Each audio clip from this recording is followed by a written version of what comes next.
மனிதன் இந்த உலகத்தில் வாழும் பொழுது அவனுடைய வருவாய்க்கு தக்கவாறு திட்டமிட்டு வாழணும். இந்த வருவாய்க்கு மேலே ஏதாவது ஒரு பொருளாதாரத்தை கடனை உடனே வாங்குறதாக இருந்தால் அது வந்துருங்கிற ஒரு எதிர்பார்ப்பு, நாளைக்கு வந்துடும், சம்பளம் கிடைச்சிரும், 1ஆம் நாளைக்கு சம்பளம் போட்டுருவாங்கன்னு சொல்லி ஒரு உத்தரவாதம், அதையும் தாண்டி எல்லா நாட்டினா வராமல் போயிடலாம். அந்த மாதிரி இருந்து அதுக்கு தகுந்த மாதிரி வாழ்க்கை நடத்தினாலும் சிரமப்பட தேவை இருக்காது. ஆனால் இன்றைக்கு உலகத்தில் நம்ம பார்க்குறோம், மனிதர்கள் கடன் கொடுக்க யாராவது தயாராக இருந்தால் அந்த கடனுக்கு வாங்கி தேவையில்லாட்டாலும், அதாவது தேவையில்லாவிட்டாலும் கடனுக்கு வாங்கியாவது நம்ம வாழணும், ஒரு பொருளை வாங்கணுங்கிற ஒரு ஆசையே உங்களுக்கு இருக்காது, அந்த வசதியுமே இருக்காது. ஆனால் கடன் தர்றதுக்கு ஒருத்தர் ரெடியாக இருந்தான்னு சொன்னால் உடனே என்ன செய்கிறோம், அந்த கடனை வாங்கி, அதை வட்டிக்கு கடன், கடன் சும்மா தர்றான், கடன் வாங்குறதுன்னு சொன்னாலே நம்ம சமூக அமைப்பில் வட்டிக்கு வாங்குறது தான் கடன்.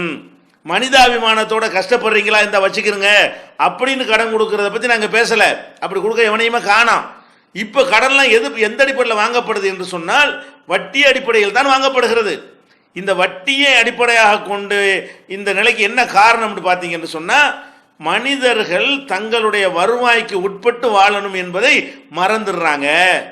மறந்து என்ன நடக்கிறது, இப்போ வட்டிக்கு வாங்குற காரணத்தினால என்ன மாதிரியான விளைவுகள் அவங்க சந்திக்கிறாங்க அதை அவங்க யோசிக்கிறதே கிடையாது.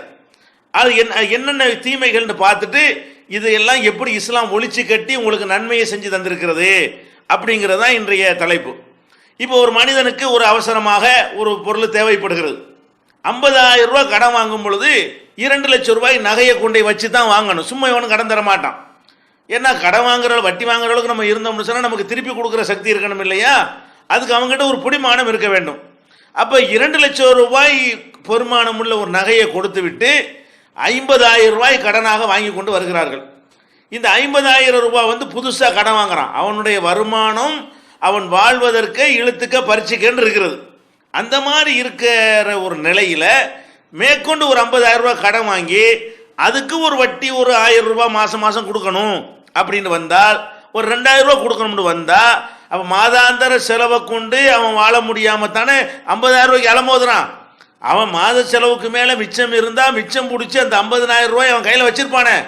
அப்போ இந்த 50,000 ரூபாய் கையில் இல்லாமல் போனதுக்கு காரணம் என்ன, அவனுடைய வருமானத்தில் மிச்சம் பிடிச்சி சேர்க்க முடியலை. இது அவன் வாழ்க்கையில் அவனே அறிந்து கொண்ட ஒரு பாடம். ஆனால் இது விளங்காமல் என்ன செய்யறான், கொடுக்குறானே வட்டிக்கு தான் வருது என்பதற்காக வேண்டி வாங்குறானே தவிர திருப்பி கொடுக்கணுங்கிற சக்தி இருக்குன்னு நினைச்சவன் வாங்குவது கிடையாது. வாங்கிடுறானா, அப்போ வருமானத்தை கொண்டு சாப்பிட முடியலை.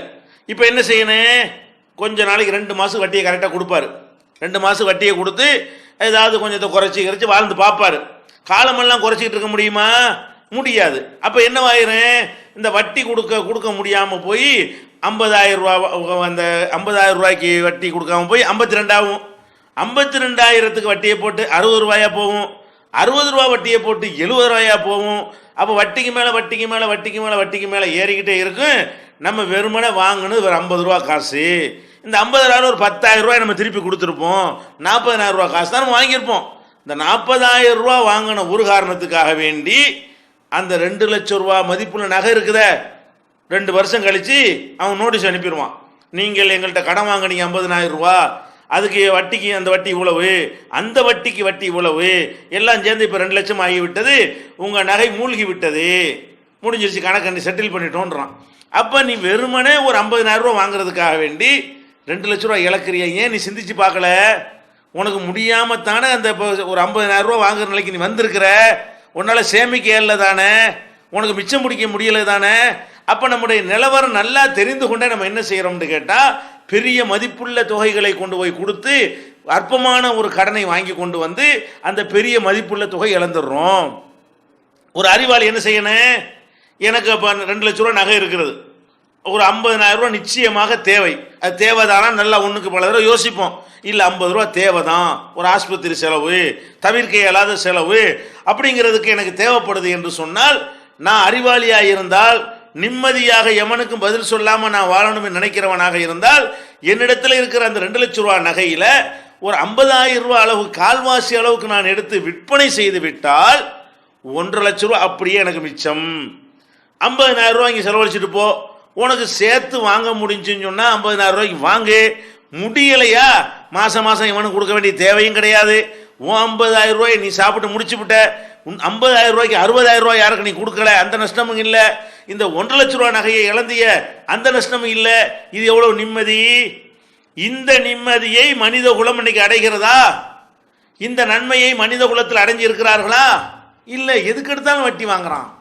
இதே சென்னையில் எடுத்துக்கொண்டீர்களே ஆனால், மண்ணடி பகுதிகளை எடுத்துக்கொண்டீர்களே ஆனால், இதை சுற்றி உள்ள முஸ்லிம்கள் வசிக்கிற பல பகுதி எடுத்துக்கொண்டீர்களே ஆனால், பல கோடி ரூபாய்க்கு பெருமானம் உள்ள இடங்கள் எல்லாம், மனைகள் எல்லாம் சும்மா 300 ரூபா 400 ரூபா கடனை வாங்கிவிட்டு வட்டி கொடுக்காம மூலிகை போச்சுன்னு எடுத்துக்கிட்டு போயிட்டானுவோ. அப்படி போனது தான் நம்மளை விட்டு, நம்ம சமுதாயத்தை விட்டு 300-400 ரூபாய்க்கு போய் வட்டி கடைக்காரன்ட்ட கடனை வாங்கி, அந்த காலத்து 300 ரூபா அதை திருப்பி செலுத்த முடியாமல் போய் அதுக்கு வட்டியை போட்டு வட்டிக்கு வட்டியை போட்டு முடிஞ்சிருச்சின்னு சொல்லிவிட்டான். இப்படிலாம் கண்ணு முன்னாடி பார்க்குறோம். ஏன்பா உனக்கு வந்து தேவை இருந்துச்சுன்னு சொன்னால் அந்த அளவுக்கு ஒரு இடத்த விற்றுட்டு போவேன், அப்படி தானே நீ செய்யணும். அல்ல மொத்தத்தை விற்றுவிட்டு சின்ன இடத்த வாங்கிட்டு போ.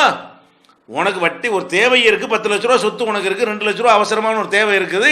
இந்த 10 லட்ச ரூபா இடத்த கொண்டே அடமானம் வச்சுட்டு நீ எதுக்கு வாங்குற? 2 லட்ச ரூபா வாங்கிட்டு நீ மாதம் மாதம் கூடுதலாக கட்டத்தானே போகிற. அது தேவைதானா? அது உனக்கு முடியுமா? அதைத்தான் நீ கட்ட முடியும். 2 லட்ச ரூபா நீ எப்படி கட்டுவ? திடீர்னு 1 லட்சம் நான் என்ன செய்வேன் 2 லட்ச ரூபாய்க்கு? ஒன்றும் பண்ண இயலாது. அப்போ நம்ம என்ன பண்ணணும்? 10 லட்ச ரூபா சொத்து இருக்கிறதா, அது பெரிய சொத்தா, ஒரு 5ல் ஒரு பங்கு விற்க முடியுமா? வித்துட்டு போ. அப்படிலாம் பிரித்து விற்க முடியாத சொத்தாக இருந்துச்சுன்னு சொன்னால் 10 லட்ச ரூபா சொத்தை மொத்தத்தையும் விற்றுட்டு ஒரு 8 லட்ச ரூபாய்க்கு வேற ஒரு சொத்தை வாங்கி போடு. 2 லட்ச ரூபா அவன் செலவுக்கு பயன்படுத்திட்டு போ. இப்போ அது மிச்சமாக போச்சா இல்லையா? ஒரு அறிவாளி இப்படித்தான் சிந்திக்க வேண்டும். இன்னைக்கு மனித குலம் அப்படி சிந்திக்குதா? எந்த சமுதாயத்தில் உள்ளவர்கள் இப்படி யோசிச்சு பார்க்குறாங்களா? நம்மளுக்கே நம்ம தகுதி இல்லாத நிலையில் இருக்க போய் தானே நம்ம அடுத்தவன்ட்ட வாங்குற நிலைக்கு வந்திருக்கிறோம். நம்ம எப்படி இவ்வளோ பெருந்தொகை நம்ம கொடுக்க முடியும்?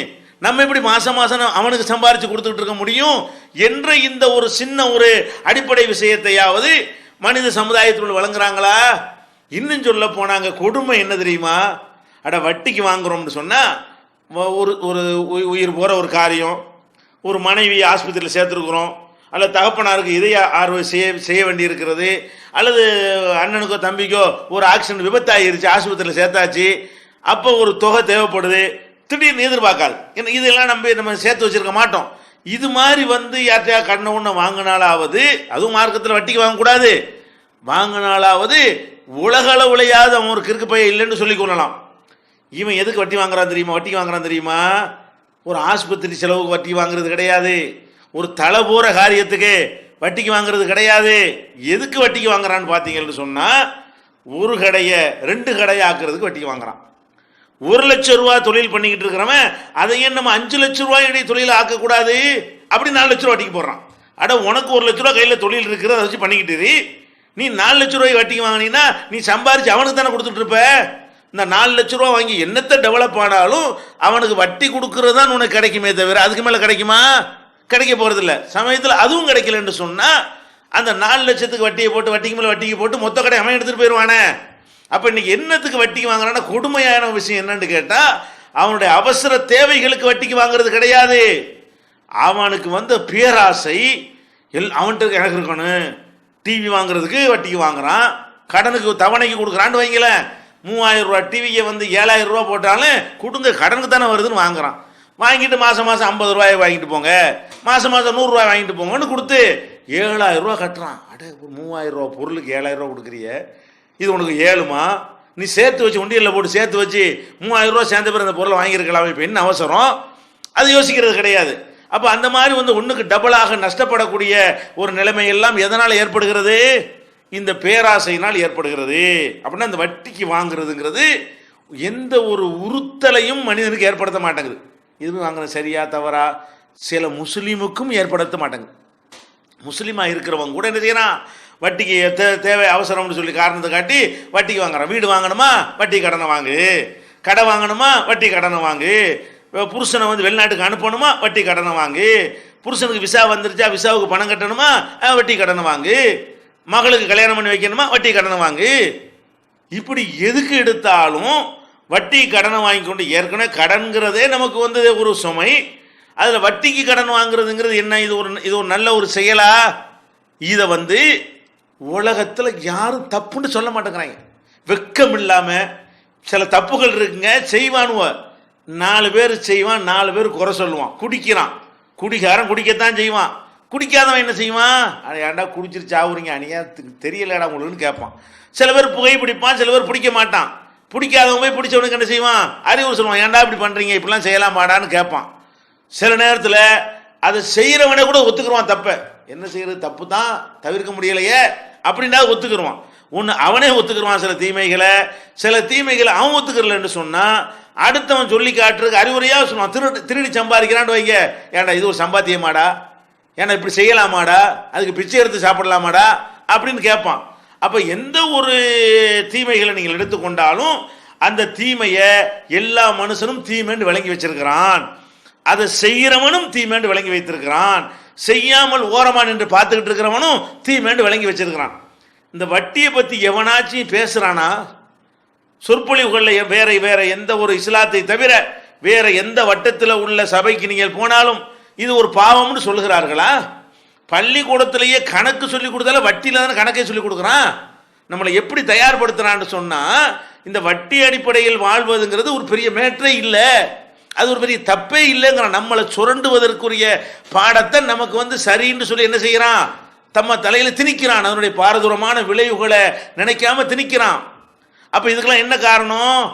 அது பேராசை, முடியாது. அதாவது ஒரு மனிதன் தன்னையை எடை போடணுங்க, தன்னையை மதிப்பிடணும். எனக்கு என்ன கிடைக்கும், நான் எந்த நிலையில இருக்கிறேன், நான் போய் இது வாங்கினா எங்க இது என்ன ஆகும் அப்படிங்கிறத எடை போட்டா தான் அவன் நல்லவன், அவன் நிம்மதியா வாழ முடியும்.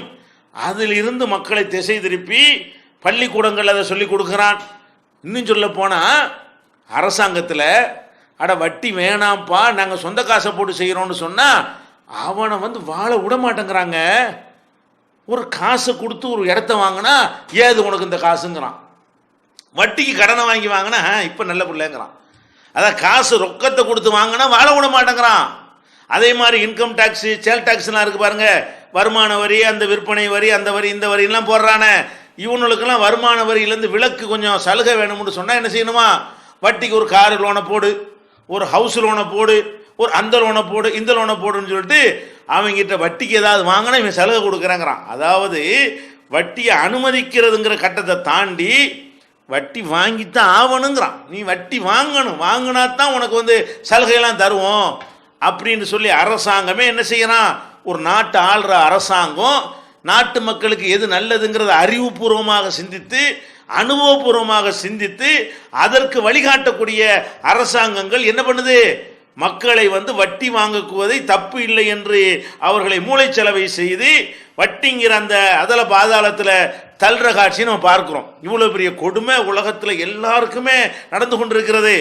இன்னும் சொல்ல போனால் சில பகுதிகளில் எல்லாம் இப்போ ராமநாதபுரம் போன்ற பகுதிகளில் மாவட்டங்கள்லாம் எடுத்துக்கிட்டீர்களே, ஆனால் அவங்க சொந்த பந்தங்களுக்கு செய்கிற உதவிகள் கூட வட்டி போட்டு வாங்கி விடுவார்கள். தகப்பனுக்கு மகன் கடன் கொடுத்தாலும் சரி வட்டி போட்டு வாங்கிடுவான், மகனுக்கு தகப்பன் கொடுத்தாலும் சரி, அண்ணனுக்கு தம்பி கொடுத்தாலும் சரி, கொடுத்த கடனை வாங்க மாட்டான். மேற்கொண்டு வட்டி எங்க 7 வட்டியை கொடு, 8 வட்டியை போடு அப்படின்னு சொல்லி வட்டி வாங்குற கதை. வட்டிங்கிறது என்ன? அது ஒரு மஸ்ட், அதில் அவசியம் கொடுத்தே தீரணும். அது ஒரு அந்த அதனுடைய கடமை என்கிற அளவுக்கு மக்கள் இன்னைக்கு இருக்கிறாங்க. மக்களுடைய மனநிலை, ஒட்டுமொத்த மக்களுடைய மனநிலையும் மூளையும் வறண்டு கிடக்கிறது. பெரிய பொருளாதார மேதைங்கிறான், நிபுணருங்கிறான், அவங்கிறான், இவங்கிறான், நாட்டு நலத்தை அது செய்ய போறோம் இது செய்ய போறோங்கிறான். ஒரு சாதாரண ஒரு இது வட்டிங்கிறது கெட்டதுங்கிறது விளங்கவே மாட்டேங்கிறது. வட்டிங்கிறது அது எந்த வகையில் நல்லதே கிடையாது. இப்ப நல்லது எப்படி கிடையாதுன்னு தனிப்பட்ட மனிதருக்கு நான் சொல்லிட்டேன். என்ன கிடையாது? நீங்க வாங்குறீங்க, வட்டிக்கு வாங்குறீங்கன்னு சொன்னா இது உங்களால் திருப்பி செலுத்த முடியாது. உங்களை திருப்பி செலுத்த முடியாம என்ன மூழ்கி போயிருங்க. பாக்குறீங்க, ஒரு கடை வச்சிருக்கிறான், ஒரு கடைக்கு என்ன செய்யறான்? வட்டி கடனை வாங்கி போடுறான். போதுமான லாபம் வரல. லாபம் வந்தா தானே நீ வட்டி கட்டுவ, லாபம் வரல. அப்ப லாபம் வரல என்னவாயிருன்னா வட்டியை கட்டினா இப்ப வியாபாரம் பண்ண இயலாது. அவனுக்கு வட்டியை கட்டிக்கிட்டு இருந்தா வியாபாரத்துக்கு முதல் 10 தானே நீ போய் வட்டிக்கு வாங்கின. இப்போ உனக்கு வியாபாரம் மறுபடியும் வியாபாரம் இல்லை இல்ல. அப்ப என்ன செய்யணும்? அவன் வட்டிக்காரன் வட்டி கேட்பான். இப்ப 5 லட்ச ரூபா அங்க வட்டி வாங்கினோம்ல, இப்ப என்ன பண்ணுவான் தெரியுமா? இங்க 1 லட்ச ரூபா வட்டிக்கு வாங்குவான். வட்டிக்கு வாங்கி இந்த 6 மாசம் வட்டி எடுத்துக்க அப்படின்ட்டுருவான். இப்ப அவன் ஏற்கனவே 5 லட்ச ரூபா வட்டிக்கு வாங்கியிருந்தவன் இந்த 6 மாசம் வட்டி கொடுக்காம போன பிறகு 1 லட்ச ரூபா கடனை வாங்கி இப்ப 6 லட்ச ரூபா கடன்காரனா போயிட்டான். இங்கேயும் வட்டி கொடுக்கணும் 1 லட்ச ரூபாய்க்கு, அங்கே 5 லட்ச ரூபாய்க்கு வட்டி கொடுக்கணும். இப்போ அதே வருமானம் தான், வருமானம் போதுமானதா இல்லை. இப்போ என்ன செய்வான், அவனுக்கு இழுப்பான், இவனுக்கு இழுப்பான், 1 மாதம் கொடுப்பான், 2 மாதம் கொடுக்க மாட்டான். அப்புறம் என்ன ஆயிரும், கொடுக்குறே இல்லை, தொலைச்சு போடும், ஜாமான் அள்ளி போயிடுவேன் அப்படிம்பாங்களா. அப்போ 6 லட்ச ரூபாய்க்கு வட்டி கொடுக்கணுமே, நீ ஒரு 2 லட்ச ரூபா வட்டி கொடு, 8 லட்ச ரூபா வட்டி. அடே நீ ஒன்றுமே சம்பாதிக்கலை, ஒன்றும் வாழலை, ஒன்றும் டெவலப் ஆகலை, என்ன பண்ணுற, அவனுக்கு வட்டி கொடுக்கறதுக்காக வேண்டி வட்டிக்கு வாங்கி மர வட்டி கொடுக்குற, அந்த வட்டிக்கு வட்டி வாங்கி கொடுக்குற. இப்படி சங்கிலியில் பின்னி பின்னி பல லட்சங்கள், 5 லட்சம் ரூபா கடனில் ஆரம்பித்தது 50 லட்சம் 60 லட்சம் கோடி என்கிற அளவுக்கு வட்டி வாங்கி, ஆனால் தெரியாது, யாருக்கும் தெரியாது. பார்த்தான்னு கடை ஓனரு சரக்கு டேபிளில் உட்காந்துருப்பாங்கல்ல கல்லாவில், அவளை பார்த்தா எப்படி தெரியும், பெரிய கடை வச்சிருக்கிறாரு, அப்படி கடை நிறைய சரக்கு இருக்கிறது. கடை நிறைய சரக்கு 3 லட்ச ரூபா இருக்காது, கொடுக்க வேண்டியது 1 கோடி ரூபா இருக்கும். ஆனால் வெளியில் என்ன பகட்டு, எப்போ தெரியும், எல்லா பயலுக்கும் தெரிஞ்சு போயிடும், ஆஹா வீக்கா போயிடுச்சு இவனுக்கு, வட்டி கொடுக்குற 50 பேர்ட்டையும் வாங்கியாச்சு, புதுசாக இனிமேல் பிறந்து தான் ஒருத்தன் வரணும், வட்டி கொடுக்க யாருமே இல்லை, எல்லாம் தெரிஞ்சு போச்சு. இப்போ என்ன பண்ணுவான், திரும்பி அவனுக்கு வட்டி கொடுக்க முடியாது, இவனுக்கு வட்டி கொடுக்க முடியாது, சம்பாதிக்கவும் முடியாது. 50 பேரும் இப்படி கொத்தா வந்து நிற்பாங்களா, முடிஞ்சு கதை அரோகரா, அது மாதிரி போயிடும். அப்போ அந்த மாதிரியான ஒரு நிலையில் வந்து எல்லாத்தையும் இழந்து கண்ணு முன்னாடி இது நடந்து கொண்டிருக்கிறது. ஒரு மனிதன் இதை செய்யலாமா? அப்போ எதுக்கு நீ தொழில் பண்ணுறதுக்கு எதுக்கு வட்டி வாங்குற, வீடு கட்டுறதுக்கு எதுக்குடா வட்டி வாங்குற, இருக்கிறத வாழ்ந்துட்டு போ, சம்பாரிச்சு வீட்டை கட்டு, எதுக்கு வட்டிக்கு வாங்கினீங்கன்னா எப்படி திருப்பி கொடுப்ப? இந்த ஒரு அடிப்படை இல்லாமல் என்ன பண்ணுறான், வாங்குறான். கடனுக்கு வாங்கலாம், எப்போ வாங்கலாம், ஒரு நாட்டுக்கு பொருள் இருக்குது கண்டிப்பாக வந்துடும், அதில் இந்த ப்ராவிடென்ட் ஃபண்ட் இருக்குது, அது வந்தோன்னு கொடுத்துடலான்னு சும்மா கடனை வாங்கிக்க வேணும்னா கன்ஃபார்மாக வருங்கிற மாதிரி ஒரு சோர்ஸ் இருந்தால் அதை ஒரு அளவுக்கு ஏற்றுக்கொள்ளலாம். அந்த கடனை வாங்குறதுக்கு, வட்டி இல்லாமல் வாங்குவதற்கு. ஆனால் என்ன பண்ணுறான், இந்த மாதிரி உலகத்தில் எல்லா மனிதர்களுமே வட்டி ஒரு பாவம்னு விளங்காதவர்களாக இருக்கிறார்கள். இவர்களுக்கு மத்தியில் இஸ்லாம் மட்டும் ஓங்கி சொல்லுதுங்க, எவனும் சொல்ல கிடையாது. இஸ்லாம் மட்டும் அழுத்த திருத்தமாக ஓங்கி 14 நூற்றாண்டா நீ புதிய பொருளாதாரத்தை கொண்டுட்டு வா, பழைய பொருளாதாரத்தை கொண்டுட்டு வா, எந்த இளவெண்ணம் கொண்டுட்டு வா, வட்டி கூடாது அப்படிங்கிறதுல காம்ப்ரமைஸ் பண்ணாம, வளையாம, நெளியாம அழுத்த திருத்தமாக ஒரு மார்க்கம் சொல்லுகிறது என்று சொன்னால் இஸ்லாம் மட்டும் தனிச்சு நிற்கிறது. எப்படி நிற்குது, வட்டி பக்கம் தொலைச்சு போடுவேன், இவ்வளோ கடுமையான ஒரு எச்சரிக்கை செய்யக்கூடிய ஒரு மார்க்கம் இஸ்லாம் மட்டும்தான். அப்போ யார் வந்து இஸ்லாம்ங்கிற இந்த வாழ்க்கை நேரை ஏற்றுக்கொண்டிருக்கிறார்களோ அவர்கள் இந்த வட்டிங்கிறதன் பக்கம் தலை வைத்து படுக்காமல் அவர்கள் நிம்மதியாக இருப்பார்கள். இன்னும் சொல்ல போனால் இந்த வட்டி வாங்குறான்ல, வட்டி வாங்குறது ஏதோ பணம் மேற்று மட்டும் கிடையாதுங்க. வட்டிக்கு கடன் வாங்கிய பிறகு இந்த வாங்கிய வேண்டிய நிலைமை என்ன, திருப்பி கொடுக்குற எல்லா வாசலும் அடக்கப்பட்டு போயிடும். வீடு இருக்கும், லட்சக்கணக்கான ஒரு 50 லட்ச ரூபா பெருமானம் உள்ள வீடு இருக்கும், 5 கோடி ரூபாய் கடன் இருக்கும். ஒரு 7 லட்ச ரூபா பெருமானம் உள்ள கார் இருக்கும், 7 கோடி ரூபாய்க்கு கடன் இருக்கும். பார்த்தா கார் பங்களா இருக்கிற மாதிரி தெரியும். எல்லாம் நெருக்கிடுவானா, கொடுக்க முடியாதா, ஜப்தி பண்ணிடுவானா, வீடு அவனுக்கு போயிருமா, கார் இவனுக்கு போயிருமா, பங்களா அவனுக்கு போயிருமா, தோட்டம் இவனுக்கு போயிருமா, இப்படிலாம் போயிரும் கணக்கு பண்ணி பார்த்துட்டு நம்ம ஒன்றும் இல்லாமல் தெருவில் நிற்போமே, கேவலமாக இருக்குமே, சமூகத்தில் நம்மளை ஒரு மாதிரியா பார்த்தாங்களே, அப்படி வாங்கின பிறப்பு மாதிரி பார்த்தாங்களே, பெரிய வள்ளல் மாதிரி பார்த்தாங்களே, இப்போ எல்லாத்தையும் அவன் வந்து எடுத்துகிட்டு போயிடுவானே, சந்தியில் நிற்போமே அப்படின்னு நினைத்து கொண்டு மானத்துக்கு பயந்து கொண்டு குடும்பத்தோடு தற்கொலை செஞ்சு சாவுறான். இது கதையா? நாட்டில் நடக்கலை. அப்போ இந்த வட்டிங்கிறது வட்டியோட மட்டும் நிற்கலை. ஏன்னா ஒரு போர்வை போத்தி கொண்டு பெரிய பணக்காரன், பெரிய வசதி உள்ளவன், பெரிய ஒரு பிர்லா டாட்டா மாதிரியான ஒரு லெவலில் இவனை கருதி கொண்டிருக்கும் பொழுது அதையெல்லாம் மிஞ்சி வட்டி தலைக்கு மேலே மூழ்கி இருந்து திடீரென்று வெளிப்பட்டு விட்டால் நாளைக்கு எல்லாம் ஜப்தி ஆயிரும், நாளைக்கு எல்லாம் வந்து கருத்தை எடுத்துருவாங்க அப்படின்னு வரக்கூடிய நேரத்தில் அவன் தற்கொலை செஞ்சானா இல்லையா? பெரிய பெரிய பண முதலை என்று அறியப்பட்ட சினிமா விநியோகஸ்தர்கள் எல்லாம் கூட குடும்பத்தோடு தற்கொலை செஞ்சார்கள். தற்கொலை செய்கிறதுக்கு முன்னாடி அவனுடைய நிலைமை அவனுக்கும் தெரியாது. உலகமெல்லாம் என்ன நினைச்சு அவனை பற்றி, பெரிய கோடீஸ்வரன், அது இருக்குது இது இருக்குது என்றெல்லாம் நினைத்து கொண்டிருந்தவர்கள், அவனுக்கு தான் அவனுடைய நிலைமை தெரியும். வெளியில் தெரியும், பார்த்தா எல்லாம் இருக்கிற மாதிரி தெரியும், கடையில் சரக்கு இருக்கிற மாதிரி தெரியும். அவன் சரக்காது, 5 லட்ச ரூபா சரக்கு இருக்கு, 5 கோடி ரூபா கடனை வாங்கி வச்சிருப்பான். இதுதான் நிலைமை. அப்போ இந்த மாதிரியான ஒரு கேடுகள் எல்லாம் கண்ணு முன்னாடி தெரியுது. அது மாத்திரம் இல்லாமல் பெண்களுக்கு தேவையா? பெண்கள் பலவீனமான நிலையில் இருக்கக்கூடியவர்கள், கணவன் இல்லாத பெண்களும் கணவன் வெளியூரில் இருக்கக்கூடிய பெண்களும் இந்த பொருளுக்கு ஆசைப்பட்டு 50க்கு 100க்கு போய் வட்டிக்கு வாங்கிடுறாங்க. எப்படி கொடுக்க இயலுறது கிடையாது. அப்போ அந்த வட்டி கொடுத்தான்ல வசூல் பண்ணுறதுக்கு வருவான், வந்து வாசல் நின்று கத்துவான், அசிங்கமாக பேசுவான், சோத்தை திங்கிறியா வேற எதுவும் திங்கிறியான்னு கேட்பான். இதுக்கு பயந்து கொண்டு என்ன செய்வாங்க, 4 பேருக்கு தெரியக்கூடாதுங்கிறதுக்காக வேண்டி அந்த வட்டிக்கு வசூல் பண்ண வரும்பொழுது இங்கிறது பல்ல காட்டுறது. ஏன் இந்த மாதிரி பல்ல காட்டினா ஆம்பளை வந்து மயங்கிடுவான், நெளிஞ்சிருவான், குழஞ்சிருவான், அழுத்தி கேட்க மாட்டான், மிரட்டி கேட்க மாட்டான். இப்படி ஆரம்பிக்கிற பழக்கம் கடைசியில் என்னவாயிரும், 100 ரூபா வட்டிக்காக வேண்டி மானத்தை விடக்கூடிய ஒரு நிலைக்கு தள்ளப்படுறாங்க. இது இல்லைன்னு மறுக்க இயலுமா? நாட்டில் பல பகுதிகளில் நடக்கலையா? அப்போ இந்த வட்டிங்கிற ஒரு கேட்டில் விழுந்ததுனால நம்முடைய மானத்தை இழந்துடணுமா? பெரிய பாரதூரமான ஒரு குற்றவாளியாக மறுமையில் நிற்கணுமா?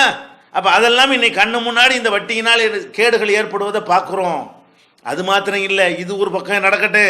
இந்த வட்டியினால நீ வாங்குறவன் படுற கஷ்டத்தோடு நிற்காதுங்க, வாங்குறவனையும் கடந்து கஷ்டத்தை ஏற்படுத்தும். குடிக்கிறான், அவனை கஷ்டப்படுத்தும், அவன் போய் பொண்டாட்டி அடிச்சு அவளை கஷ்டப்படுத்தும். ஆனால் இந்த வட்டிங்கிறது இருக்கு பாருங்களேன், இதில் ஒருத்தன் வீழ்ந்துட்டான்னு சொன்னால் அது அவனை மட்டும் கஷ்டப்படுத்தாது, அவனால் உலகத்துக்கே கஷ்டம் வரும், உலகத்துக்கே கேடு வரும். அப்படிங்கிறதுக்கு நம்ம உலகத்தில் பார்க்குறோம். எப்படி பார்க்குறோம்? நம்ம ஒரு பொருளை உற்பத்தி செய்வோம். ஒரு பொருளை உற்பத்தி செய்யும் பொழுது நம்மிடத்தில் இருக்கக்கூடிய காசை போட்டு எவ்வளோ ரூபாய் இறைவன் தந்திருக்கிறானோ அதை போட்டு, அல்லது ஒரு பங்காளியை சேர்த்து ஏதோ ஒரு வகையில் ஒரு தொழிலை ஆரம்பிக்கிறோம்னு வைங்க. ஆரம்பித்து அந்த பொருளை தயார் பண்ணுறோம். தயாரிக்கிற இந்த பொருள் நமக்கு 100 ரூபா அடக்கமாகுது. நம்ம காசை போட்டு சொந்த காசில் இதை தயாரிக்கிறோம், 100 ரூபா அடக்கமாகுது. 100 ரூபா அடக்கமான 5-10 லாபத்தை வச்சு நம்ம விற்றுட்டு போயிடுவோம். 105க்கோ 110க்கோ விற்றுருவோம். இது சொந்த காசை போடும்போது இப்படி ஆகும். இதே பொருளை நான் வந்து சொந்த காசை போட்டு நான் தயாரிச்சு விட்டேன். நீங்கள் என்ன பண்ணுறீங்க, சொந்தத்தில் 10 காசு இல்லாமல் நீங்கள் ஒரு 50 லட்ச ரூபா வட்டிக்கு வாங்கி ஒரு ஃபேக்ட்ரி ஆரம்பித்து அந்த காசில் இந்த தொழிற்சாலை நீங்கள் ஆரம்பிக்கிறீங்க. ஆரம்பிச்சிங்கன்னு சொன்னால் என்னைய மாதிரி தான் உங்களுக்கு அதே உற்பத்தி செலவு எல்லாமே வர்ற மாதிரி தெரியும். ஆனால் நீங்கள் 50 லட்ச ரூபாயில் நீங்கள் மாதம் மாதம் என்ன செய்யணும், அதுக்கு பல 25,000 ரூபா 50,000 ரூபா என்ன செய்யணும், அதுக்கு வட்டி கொடுக்கணும். அப்போ மாதம் 25,000 வட்டி கொடுக்கும் பொழுது அந்த உற்பத்தி அந்த 25,000 இதில் தான் வைக்கணும். எத்தனை இந்த பொருள் உற்பத்தி ஆகுதோ இதில் கொண்டே அந்த அடக்கத்தை வைக்கணும். அப்போ 100 ரூபாய்க்கு எனக்கு அடக்கமானால் வட்டிக்கு வாங்கி தொழில் செய்கிறான அவனுக்கு இதே பொருள் 105 ரூபாயா போயிடும். ஒரே பொருள் நான் சொந்த காசை போட்டு தயார் பண்ணுறேன், ஒருத்தன் வட்டிக்கு வாங்கி தயார் பண்ணுறான். வட்டிக்கு வாங்கி தயாரிக்கிறவனுக்கு 105 ரூபாய்க்கு அடக்கமாகுமையானால், 110 ரூபாய்க்கு அடக்கமாகுமையானால், சொந்த காசை போட்டு தயாரிக்கிறவனுக்கு 100 ரூபாய் அடக்கமாயிரும். அப்போ இந்த 110 ரூபா அடக்கமானவன் எவ்வளோக்கு விற்பான்? 110க்கு தயாரித்து 110க்கு விற்பானா? விற்க மாட்டான், 120க்கு விற்பான். இவன் வாங்கின வட்டிக்காக வேண்டி நம்ம இதில் வைக்கிறானா இல்லையா? சொந்த காசை போட்டு ஒரு பயில் பண்ண மாட்டேங்கிறான், அதனால் 100 ரூபாய்க்கு கிடக்க மாட்டேங்குது. இப்போ எல்லா பயிலும் என்ன பண்ணுறான்னு கேட்டால், அரசாங்கத்தில் கடனை வாங்க, பேங்கில் கடனை வாங்க, அவன்கிட்ட கடனை வாங்க, இவன்கிட்ட கடனை வாங்கு அப்படின்னு சொல்லி கடனுக்கு வட்டிக்கு வாங்கி ஒரு உற்பத்தி பண்ணக்கூடிய ஒரு தொழிற்சாலையை மனுஷன் வந்து துவக்குகிறான். அப்போ இதில் என்னவாகுது, அடக்க விலை அதிகரிக்கிறது. அடக்க விலை அதிகரித்தால் அவன் அதிகமான விலைக்கு மக்களுக்கு விற்கிறான். இந்த வட்டி கொடுக்க வேண்டிய அவன் வட்டி கொடுக்க வேண்டிய அந்த காசையும் நம்மிடத்தில் கலெக்ஷன் பண்ணுகிறான். 100 ரூபாயாச்சும் 120 ரூபா அடக்கம்னு வைத்துக்கொண்டு இன்னொரு 10 ரூபா லாபம் வச்சு 130 ரூபாய்க்கு விற்கிறான். ஒரு பிளேடாக இருந்தாலும் சரி, ஒரு தீப்பெட்டியாக இருந்தாலும் சரி, நீங்கள் போட்டுக்கிற சட்டையாக இருந்தாலும் சரி, நீங்கள் எழுதுகிற பேனாவாக இருந்தாலும் சரி, கையில் கட்டுற வாட்சியாக இருந்தாலும் சரி, இதெல்லாம் கடனுக்கு வட்டிக்கு வாங்கி நீங்கள் செஞ்சீர்களேயானால் அது வந்து கூடுதல் அடக்கமாகும். அடக்க விலை கூடுதலாக வந்தால் அதுக்கு மேலே லாபம் வைக்கும் பொழுது நுகர்வோர்களாகிய நாம பாதிக்கப்படுகிறோம். அப்போ எவனோ ஒருத்தன் வட்டி வாங்கினதுக்காக வேண்டி நாட்டில் உள்ள கோடான மக்கள் இந்த இழப்பை சுமக்கிறார்கள். இது எவ்வளோ பெரிய கொடுமை! ஏன்டா நீ வந்து அநியாயத்துக்கு எவனுக்கோ வட்டிக்கு வாங்கிட்டு வந்து அதை ஏன்டா அந்த பொருள் மேலே வைக்கிற? அது விலைவாசி ஏறுவதற்கு பல காரணங்கள் இருந்தாலும் இது ஒரு காரணம் இல்லையா? இந்த காரணத்தினால அப்போ பாருங்க, இவன் வட்டிக்கு வாங்கி அவன் பாதிக்கிறது ஒரு பக்கம் நடந்து கொண்டிருக்கிறது, நீ பாதிக்கிறது மட்டும் இல்லாமல் இப்போ என்ன நடக்கிறது, உலகத்தையும் நீ பாதிப்புக்கு ஆளாக்குற.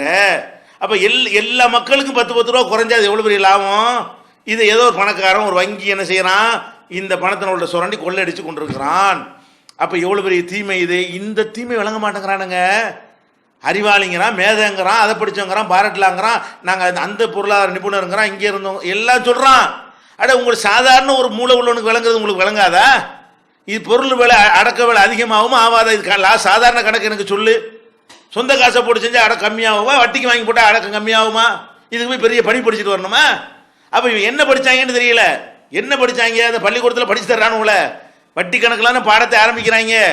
அந்த படிப்பை தான் படிச்சுட்டு வந்திருக்கானே தவிர அது நன்மை தருமா தீமை தருமான்னு பார்க்காம இந்த அயோக்கியத்தனத்தை எப்படி நம்ம நடைமுறைப்படுத்துறது, இந்த அயோக்கியத்தனத்தை எப்படி முட்டு கொடுக்கறது, இந்த அயோக்கியத்தனத்தை நம்ம எப்படி நிர்வகிக்கிறது, அதைத்தான் படிச்சிருந்து தொலைஞ்சு படிப்பாளின்னு சொல்லி தெரியுறான் நிறைய பேர்.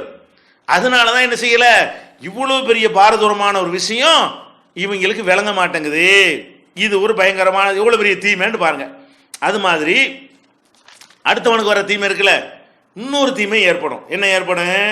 இப்போ வட்டிக்கு நம்ம ஒவ்வொருத்தனும் அவனுடைய காசுக்கு தான், அவன் சொந்த காசை வச்சு தான் எதையும் வாங்கணும் அப்படிங்கிற ஒரு நிலைமை இருக்கும் பொழுது பணப்புழக்கம் ஒரு அளவுக்கு சீராக இருக்குங்க. நான் கஷ்டப்பட்டு 5-10 சம்பாரித்து 1 லட்ச ரூபாய் திரட்டின பிறகு 1 லட்ச ரூபாய்க்கு ஒரு இடத்த கிடைக்குமான்னு நான் தேடுவேன். 5 லட்ச ரூபாய் திரட்டின பிறகு ஒரு 5 லட்ச ரூபாய்க்கு மனையை வாங்கி போடுவோமா, ஒரு 10 லட்ச ரூபாய்க்கு ஒரு கடையை வாங்கி போடுவோமா அப்படின்னு நான் எப்போ செய்வேன்? பல வருடம் உழைத்து கஷ்டப்பட்டு கொஞ்சம் கொஞ்சமாக குருவி சேர்க்கிற மாதிரி சேர்த்து அதுக்கப்புறம் நான் அதை வாங்குறதுக்கு முயற்சி பண்ணுவேன். இது உலகத்தில் இயற்கையாக சாதாரணமாக நடக்கக்கூடிய ஒரு விஷயம். ஆனால் இப்படி இல்லாமல் எது வேண்டாலும் என்கிட்ட வா வட்டி கடந்துடுறேன் என்ன சொல்கிறான்? வட்டி கடையை திறந்து வைத்து கொண்டு, வங்கிங்கிற பேரில் வட்டி கடையை திறந்து வைத்து கொண்டு, உன்கிட்ட ஒன்றுமே இருக்க வேணாம், வீடு வாங்குறியா, நீ பிச்சைக்கார பையலாக இருக்கிறியா, அதை பற்றி எனக்கு கவலை இல்லை, பத்திரத்தை என் பேரில் போடு, கடனை வாங்கிட்டு போ அப்படிங்கிறான். இப்போ என்னவாயிரும்? வீடு வாங்குவதற்கு ஏற்கனவே ஒரு 1000 பேர், உதாரணமாக ஒரு மாசத்துல ஒரு 1000 பேர் வீடு வாங்குறதுக்கு தயாராக கஷ்டப்பட்டு பணம் சேர்ப்பான்னு வச்சுக்கிறோமே. ஒரு 1000 பேர் வீட்டு மனை வாங்குவான், ஒரு தமிழ்நாட்டில் வாங்குவான், அல்லது ஒரு பெரிய மாநிலமாக இருக்கிறதுனால 1 லட்சம் பேர் வாங்குவான், 10,000 பேர் வாங்குவோம்னு வச்சுக்கிருவோம். ஒரு மாசத்துக்கு 10,000 பேர் வீட்டு மனை வாங்குவான். எப்ப? அவனா சம்பாரிச்சு அவன் காசுல வாங்கும் பொழுது. அப்ப அந்த 10,000 பேர் மார்க்கெட்ல அலையும் பொழுது மனைகள் அதை விட அதிகமாக இருக்கும் பொழுது குறைந்த விலையில் அவனுக்கு மனை கிடைச்சிரும். இந்த நேரத்தில் இதுக்கு மாற்றமா சோத்துக்கு செத்தவன், சாப்பாட்டுக்கு வழி இல்லாதவன், பிச்சைக்கார பைய எல்லாருக்கும் என்ன செய்யறான்? கூப்பிட்டு வா, வீடு ஹவுஸ் லோன் என்கிட்ட வாங்கிக்கேங்கிறான். இப்போ என்னவாகு? 10,000 பேர் வீடு வாங்கணும் போறோமா, அவன் 10 லட்சம் பேருக்கு லோனை கொடுத்து விட்டுருவான். யாரு? வங்கியில. இப்ப 10 லட்சத்தோட ஒரு 10,000 சேர்ந்தா 3 பேரும் போய்கிட்டு இருக்கிற மனைக்கு போட்டி போட்டா என்னவாகும்? 5 லட்ச ரூபா விற்கிற மனை 1 கோடி ரூபா. இன்னைக்கு தாறுமாற ஏறிச்சு. கொஞ்ச நாளைக்கு எல்லா பக்கமும். அதுக்கு என்ன காரணம்? ஹவுஸ் லோன் தானே காரணம். வீட்டு கடன் அப்படிங்கிற பேர்ல வீட்டு கடன் மட்டும் வங்கியில் கொடுப்பானுவ. எது கொடுப்பானுவ? அவ ஒரு கணக்கு போடுறா. என்ன கணக்கு? வீட்டு கணக்குன்னு ஏமாத்த இயலுமா? வீட்டு கணக்குனா என்ன? வீடு பேங்க் பேர்ல இருக்கு, வீட்டில் நீங்க இருந்துக்கலாமே தவிர அந்த பத்திரம் யார் பேர்ல இருக்கு? அவங்ககிட்ட அடமானமாக இருக்கும். நீங்க முழுசை கொடுத்த பிறகுதான் உங்களுக்கு அது மாற்றி தரப்படும். அப்போ தன்ட்ட செக்யூரிட்டி ஒரு பிடிமானம் வங்கியில் இருக்கிற காரணத்தினால எவன் கேட்டாலும் என்ன செஞ்சான்? வீட்டு மனைன்னு கடனை கொடுத்தான். கொடுத்தோன்னு என்னவாச்சு? இருக்கிறது மனை கொஞ்சம், வாங்க அலையிறவன் அதிகம். ஏன்?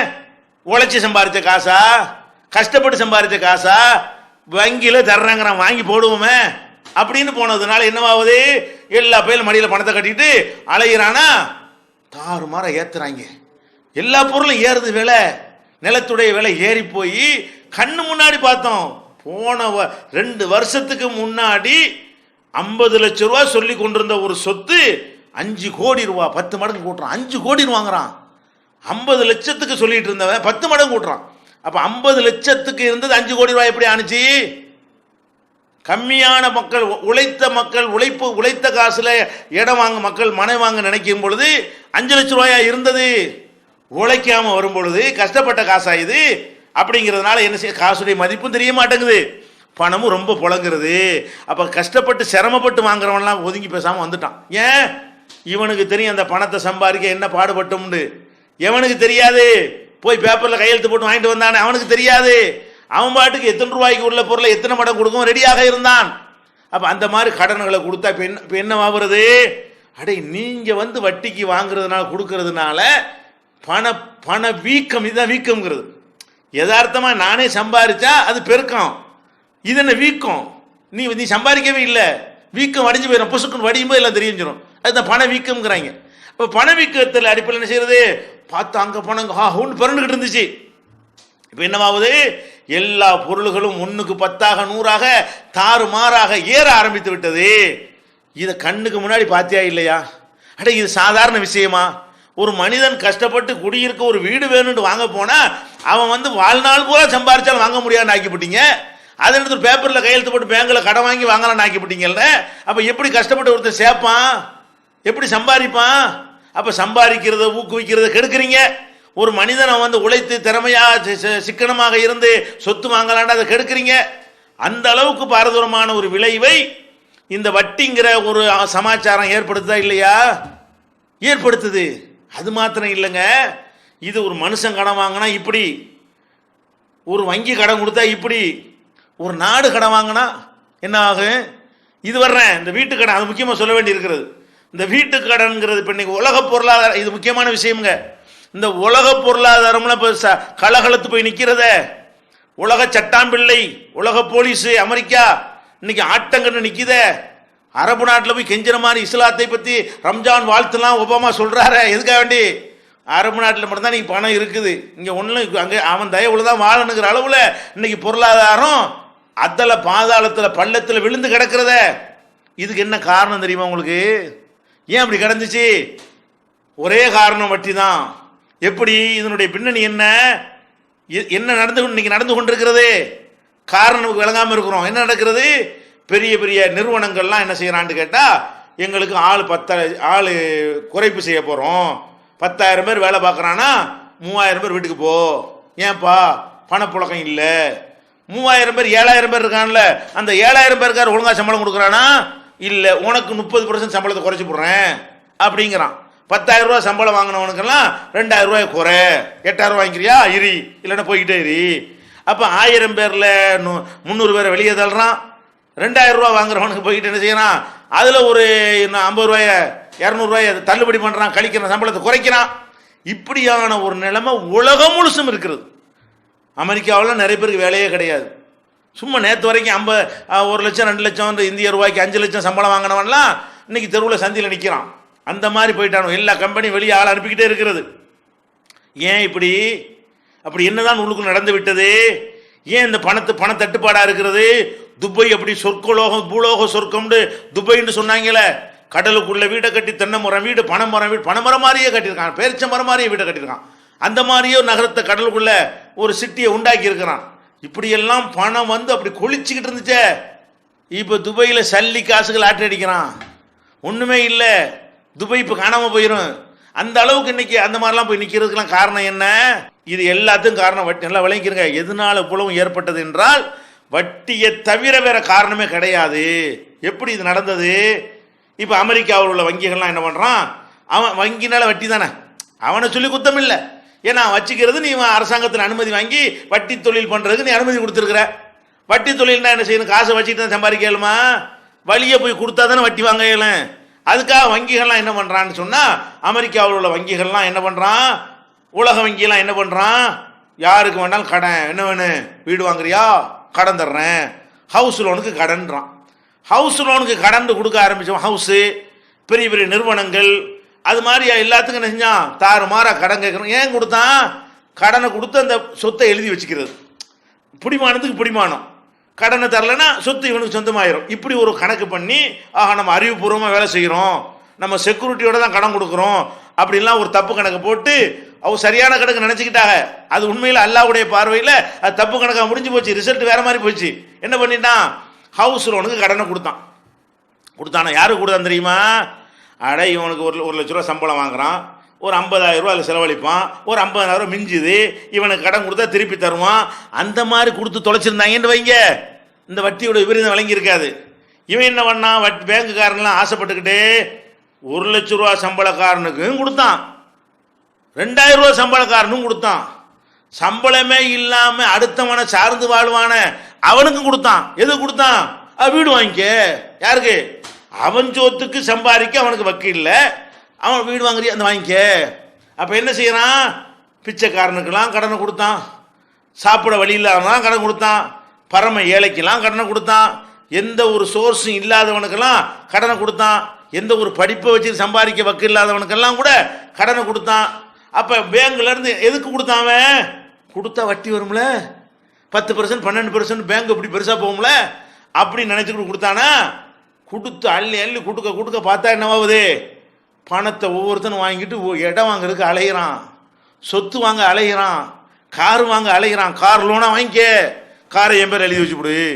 வீடு லோனா வாங்கிக்க, வீட்டை என் பேர் எழுதி வச்சுவிடு. தொழில் பண்ணுறியா, அந்த கட்டடத்தை என் பேர் எழுதி வச்சுவிடு. இந்த மாதிரி பண்ணி என்ன வேண்டாம், அவன் சாப்பாட்டுக்கு வழி அவன்லாம் ஒரு தொழிற்சாலை நடத்துறதுக்கு ஆசைப்படுறான். அவனுடைய வாழ்க்கை வாழ்நாள் பூரா சம்பாரிச்சா கூட ஒரு குடிசை கூட அவனுக்கு கட்ட இயலாது. அந்த தகுதியில் உள்ளவன்லாம் அரண்மனைக்கு ஆசைப்பட்டான், அரண்மனை வாங்க ஆசைப்பட்டான். அப்போ நான் போய் என்ன செய்கிறேன், ஒரு 5 கோடி ரூபா தாங்கண்டா பேங்கில் கொடுக்குறேங்கிறான். எதுக்கு? ஹவுஸுக்கு. காட்டு, எந்த ஹவுஸ் வாங்க போகிற, எந்த ஹவுஸு. இப்போ என்னவாகுது, எல்லா பையிலும் மூட்டை மூட்டையாக ரூபாயை வச்சுக்கிட்டு, சம்பாரிச்ச ரூபாய் இல்லை பேங்க் ரூபா, அப்போ மூட்டை மூட்டையாக ரூபாயை கட்டிக்கிட்டு இடத்துக்கு அலைஞ்சா என்னவாகும், தாறுமாற ஏறிடும்ல. தாறுமாற விலை ஏறுது. ஏறினா என்ன நினச்சிக்கிட்டாங்க, பண செழிப்பு பார்த்தீங்களா, இவ்வளவு ரூபாய்க்கு விலை ஏற்றுனா கூட வாங்குறான் பாரு மக்கள். இப்போ எப்படி கணக்கு பண்ணாங்க, 5 லட்சம் ரூபா சாமான் 50 லட்சம் ரூபாய்க்கு விற்கிது, அதுவும் வாங்கப்படுது, மக்களால் வாங்கப்படுது. ஆஹா, எங்கேயோ உலகம் போய் கொண்டிருக்கிறது, அமெரிக்கா தான் அப்படின்னா இந்த கிறுக்கு உலகம் பூரா முடிச்சிச்சு. உலக நாடுகளுக்கெல்லாம் துபாய் கடன் கொடுத்தான், அங்கே கொடுத்தான். எல்லா நிறுவனங்களும் கடனை வாங்கி வாங்கி வாங்கி என்ன செஞ்சான், பலவிதமான இதுகளையும் பண்ணிட்டானா. கடைசியில் என்ன ஆச்சுன்னு சொன்னால், இந்த கடன் வாங்கினாங்கல்ல, அதில் 3% பேர் தான் திருப்பி கொடுக்க சக்தி உள்ளவன். இந்த வட்டிக்கு வாங்கினான் போல 3% பேர் தான் திருப்பி கொடுத்தானா இல்லையாங்கிறது தெரியல. திருப்பி கொடுக்க தகுதி உள்ளவனா இருந்தவன் ஏதோ சமாளிக்கணும். ஒரு 3% பேர், 97% பேர் அவனுக்கு அசலையும் திருப்பி கொடுக்க முடியாது, மாதம் வட்டியும் கொடுக்க முடியாது. வட்டி கொடுத்து அவன் செத்து போயிடுவான், வாழ்வதற்கு பத்தாது. அவனுடைய சம்பாத்தியத்தை கொண்டு வாழத்தான் முடியுமே தவிர வட்டியை கொடுக்க முடியாதுங்கிற அளவில் உள்ளவனுக்கெல்லாம் கொடுத்து விட்டாங்க. இப்போ என்னவாகு, பேங்கில் பல்லாயிரம் கோடி இருந்துச்சா, எல்லாம் அப்படி இப்படி இறச்சி விட்டாச்சு. என்ன நினச்சிட்டு இருந்தாங்க, சரி அவங்க தராட்டி தான் இப்போ என்ன, இடம் இருக்குதுல்ல, ஃப்ளாட் இருக்குதுல்ல, மனை இருக்குதுல்ல, அப்படி நினச்சிக்கிட்டு கொடுத்தாங்க. என்ன ஆச்சு தெரியுமா, அவன்கிட்ட வட்டி கேட்டோம்னா இல்லையே அடுத்த மாதம் பார்ப்போம், அப்புறம் மிரட்டி உருட்டிலாம் பார்த்தாங்க. அவன் பார்த்தான், ஊரை விட்டு ஓடி போயிட்டானுவோம். இப்போ இப்படி வாங்கினவன் 97% பேர் வாங்கிவிட்டு அசலையும் கொடுக்காம அவன் பாட்டு ஓடிட்டான்னு சொன்னால் உங்களுக்கு என்ன மிச்சம், இப்போ இடம் தான் மிச்சம். இந்த இடத்துக்கு உண்மையான மதிப்பாக இருந்துச்சு 5 லட்ச ரூபா தான் அதுக்கு மதிப்புன்னு, நீ 50 லட்ச ரூபா கடனை கொடுத்துருக்குற, அதை நீ விற்கிறதா இருந்தால் 5 லட்சம் தான் போகும். இந்த வங்கிக்காரன் அந்த இடத்த வாங்கிட்டு, ஏன்னா வாங்குறதுக்கு மக்கள் அலையும் போது விலை ஏறுது, இப்போ விற்கிறதுக்கு இவன் அலைகிறான். யாரு? பேங்கில் உள்ளவன் அந்த இடத்தெல்லாம் வச்சுக்கிட்டு, இந்த ஃப்ளாட் வேணுமா 50 கோடி ரூபாங்கிறான். ஒருத்தன் வரல, 5 கோடி ரூபாய்க்கு வேணுமா, அட போடான்ட்டாங்க. 5 லட்சத்துக்கு வாங்க ஆள் இல்லை. அப்போ இவன் 5 கோடி ரூபா கடன் கொடுத்துட்டு அன்னைக்கு 5 கோடி ரூபா மதிப்புடைய நினைத்து கொண்டு எந்த சொத்தை வாங்கினானோ அந்த சொத்தை 5 லட்சம் ரூபாய்க்கு விற்க முடியவில்லை. 5 லட்சத்துக்கு வாங்க யாரும் வரல, 3 லட்சத்துக்கு வாங்க யாரும் வரல. இப்போ என்னவாக, பேங்கில் இப்போ பணம் கிடையாது, பணம் போட்டவன்லாம் நெருக்குவான். பணத்தில் என்ன பேங்கில் என்ன நோட்டை அடிக்கிறான், எத்தனை பேர் நம்பி செக்யூரிட்டியாக இருக்கட்டுமேண்டு டெபாசிட் பண்ணி வச்சுருப்பான். அந்த பணமெல்லாம் கேட்குறானா, அவனுக்கு கொடுக்க முடியலை, சம்பளம் கொடுக்க முடியலை, பில்டிங் வாடகை கொடுக்க முடியலை, கரண்ட் பில்லு கட்ட முடியலை, மொத்த நிர்வாக செட்டப்ப முடியலை, கடன் வசூல் ஆகலை, பல்லாயிரம் கோடி வெளியே கிடக்கிறது. அந்த வெளியே கிடக்கிறதுக்காக செக்யூரிட்டி சொத்துக்களை கொடுத்துருக்குறான். அந்த சொத்துக்களை வித்தம்னு சொன்னால் 3% கூட தேராது. என்ன பண்ணுறது? அப்படி பார்த்தான், ஆஹா பசமாக மாட்டிக்கிட்டோமே, பேங்க் திவால் அறிவிச்சிட்டான். திவால் என்ன, லாஸ் ஆகிடுச்சு, மஞ்சள் நோட்டீஸ் விட்டு பாப்பர் ஆகிட்டேன் இப்படின்னு. ஒவ்வொரு பேங்கு தான் அந்த நாட்டுடைய தொழில். இன்னொரு தொழில் ஆயுத தொழில், ஆயுதம் தயாரித்து விற்று மக்கள் அழிக்கிற தொழில் இன்னொரு தொழில் அமெரிக்காவுக்கு. இந்த வட்டி தொழில் பாருங்களேன், வட்டி தொழில் மொத்தத்தையும் சீரழிஞ்சு போய் எல்லா பேங்கும் மூடிவிட்டான். பேங்கு மூடினா என்னவாகும், நீ சொந்த காசை வச்சு தொழில் பண்ணேன்னு சொன்னால் நீ பேங்கு மூடுனா என்ன, மூடாட்டி என்னடா போடான்னு மாதிரி தொழில் பண்ணிட்டு இருப்போம். நான் அங்கேயும் வாங்கி கடனை வாங்கில போட்டுக்கிட்டு இருக்கிறேன். இப்போ என்னவாகுது, இப்போ தொழில் பண்ணிக்கிட்டு இருக்கிறாங்களா, சம்பளம் கொடுக்கணுமா, கை காசை போட்டு கொடுக்க மாட்டாங்க. சம்பளம் கொடுக்கும்போது அங்கே போய் கேட்பாங்க, வங்கியில் போய் கடனை வாங்குறது. கடனை வாங்கிட்டு கொடுத்துட்றோமா, அந்த கடனுக்கு இன்னொரு கடனை வாங்குறது. இப்படி தான் மேக்கப் பண்ணி ஏமாற்றிட்டு இருந்தாங்க. இப்போ வங்கியில் போய் கேட்டனா, அட போடா வங்கியை முடியாச்சு. அப்போ எல்லா வங்கிகளும் மூடப்பட்டு விட்டது, ஒன்றுனா மூடப்பட்டு இருக்கிறது. வங்கிண்டே ஒன்று இருக்காதுங்கிற நிலையை நோக்கி அமெரிக்கா போய் கொண்டிருக்கிறது, பல நாடுகளும் போய் கொண்டிருக்கிறது. இப்போ என்ன நிலைமை, எந்த தொழிலுக்கும் கடன் கிடைக்க மாட்டேங்குது. அப்போ கடன் கிடைக்கிறது எப்படி சம்பளம் கொடுப்பான், எப்படி உற்பத்தி ஆகும்? கடனை வச்சு வட்டியை வச்சு தானே ஒட்டுமொத்த தொழிலையும் பண்ணிட்டு இருந்தீங்க. ஒரு கார் கம்பெனி இருக்குதுன்னு சொன்னால் அந்த முதலாளி போட்டு 30% தான் இருக்கும், வங்கியில் வட்டிக்கு வாங்கி போட்டு 20% இருக்கும். அவன் என்ன பண்ணுறான், நிர்வாக வந்தவனே கொடுத்த 70 தாடான்னு கேட்குறான். அந்த பிச்சைக்கார பையன் ஏமாத்திட்டு போயிட்டான், தரக்கூடிய ஆள் நீ தானே தரக்கூடிய ஆளாக இருக்கிற, திருப்பி கொடுங்குறான். அவன் நெருக்கி அவன் பணத்தை எடுத்தான்னு சொன்னால் உற்பத்தி ஆகாது, மெட்டீரியல் வாங்க முடியாது. மெட்டீரியல் கம்மியாக போனால் கம்மியாக தான் உற்பத்தி பண்ண முடியும், கம்மியாக உற்பத்தி பண்ணால் கம்மியாக நாளுக்கு போகுது, ஓடு வெளியே போடு. எதனால வருதா, கார் உற்பத்தி செய்கிறவன் கார் உற்பத்தி செய்ய முடியல, ஏன் காசு வேணும்ல அதுக்கெல்லாம். இப்படி எல்லாத்தையுமே எந்த ஒரு பொருள் தயாரிக்கிறதா இருந்தாலும் அதுக்கு பணத்தை வாங்கி போட்டால் தான் செய்ய முடியும். அப்போ எல்லா தொழிலில் உள்ளவன்லையும் உற்பத்தியை குறைக்கிறான், ஆட்களை வீட்டுக்கு அனுப்புகிறான். இதனுடைய பாதிப்பு தான் எங்கே பார்த்தாலும் வேலை இல்லா திண்டாட்டம்.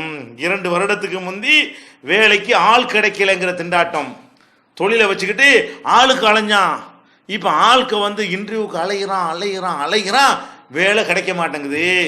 இந்த மாதிரி வட்டி செஞ்ச வேலை உலகத்தை அதல பாதாளத்தில் படுகொலியில் தள்ளி கண்ணுக்கு முன்னாடி காட்டுதுங்க. இன்னமும் கூறு கட்டுட்டு போய் வட்டியை பற்றி நியாயப்படுத்துறான். இன்னமும் கூறு கட்டு போய் அட கண்ணு முன்னாடி தேசங்கள்லாம் அழிஞ்சு, ஒரு தேசம் நமக்கு முன்னாடி அழிஞ்சே போச்சு, அர்ஜென்டினாங்கிற ஒரு நாட்டில் ஒன்றுக்கும் செத்த ஒரு வசதியும் மற்ற ஒரு நாடு என்ன பண்ணுது, கார் போட. நம்ம நாட்டில் இந்த கூத்தாம நடந்துகிட்டு இருக்கிறது. என்ன செய்யறாங்க, சாலை போடணுமா அரசாங்க காசுல போடுறது கிடையாது, உலக வங்கியில் போய் வாங்கு. குளம் வெட்டணுமா உலக வங்கியில் போய் வாங்கு.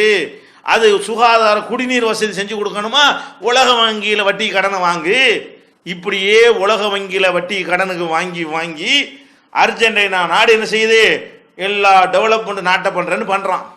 கடைசியில் வட்டி கொடுக்க முடியலை, மக்களுடைய இருப்பு பணத்தெல்லாம் எடுத்து வட்டிக்கு செலுத்தி பார்க்குறான். அங்கே உலக வங்கி இங்கே நெருக்கிறான், மக்கள் பணம் போட்டவங்க அங்கிட்டு பக்கம் நெருக்கிறான். கடைசியில் என்ன ஆச்சு தெரியுமா, தனி விமானத்தில் ஏறி ராத்திரியா ஒரு நாட்டினுடைய அதிபர், அர்ஜென்டினா நாட்டினுடைய அதிபர் நாட்டை விட ஓடி போயிட்டார். எங்காவது கேள்விப்பட்டிருப்பீங்களா, உலகத்தில் நடக்குமா? அப்போ இந்த வட்டிங்கிறது, வட்டியை பொறுத்த வரைக்கும்ங்க அது ஸ்லோ பாய்சன், அதாவது மெல்ல மெல்ல கொல்லக்கூடிய, உடனே தெரியாது.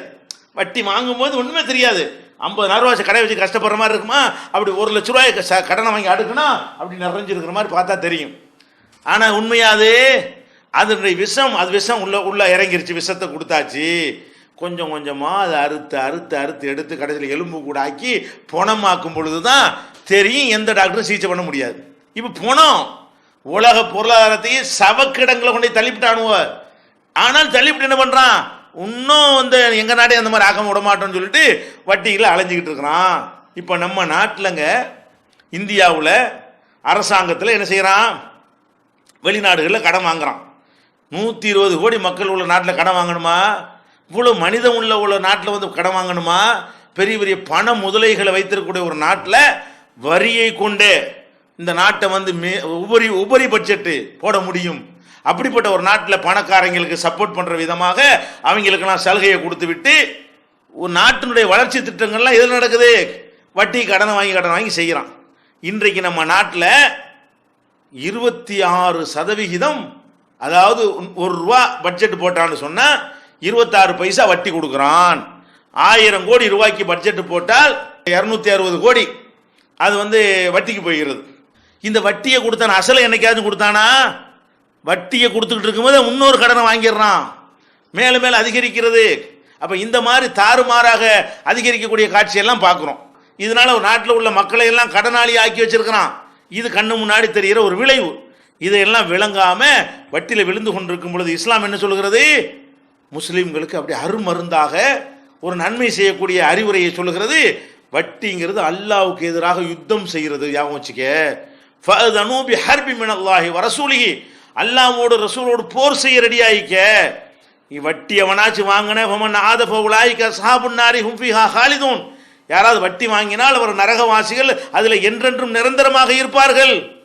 இதை விட ஒரு கடும் எச்சரிக்கை வேணுமா? இவ்வளோ கடுமையான பயங்கரமான எச்சரிக்கை பண்ணி வட்டி வாங்கின அழிஞ்ச மறுமை எச்சரிக்கையை தான் காட்டுது. இந்த மறுமையில் நிரந்தர நரகத்துக்கு பயந்து நம்ம வட்டியிலிருந்து விலகி கொண்டால் இந்த உலகத்தில் வட்டி வாங்கின நபர்கள், வட்டி வாங்கின தேசங்கள், வட்டி வாங்கின நிறுவனங்கள் பட்ட கஷ்டத்தை நீங்கள் படமாட்டீர்கள். இன்றைக்கு உண்மையான மூமின்கள் வட்டியில் விழாமல் நிம்மதியாக இருக்கிறேன், கண் முன்னாடி பார்த்து கொண்டிருக்கிறோம்.